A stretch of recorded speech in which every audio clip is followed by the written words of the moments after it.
The magic recipe. Once upon a time in a small village, there lived a girl named Mia. Mia loved to cook. She always wanted to make the best food for her family and friends. One sunny day, she found an old recipe book in her grandmother's attic. The book was dusty and had many colorful pictures of food. Mia opened the book and saw a recipe for magic soup. The recipe said it could make anyone happy. Mia was excited. She gathered all the ingredients: carrots, potatoes, onions, and special herbs. She put on her apron and started to cook. As she chopped the vegetables, the smell filled the kitchen.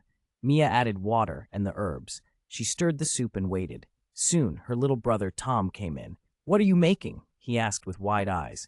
"I'm making magic soup," Mia replied. Tom's eyes sparkled with happiness.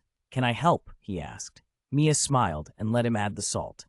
After a while, the soup was ready. Mia and Tom served it in big bowls. They invited their family to the table. Everyone took a spoonful of the soup. Suddenly, smiles appeared on their faces. "This is delicious," they said.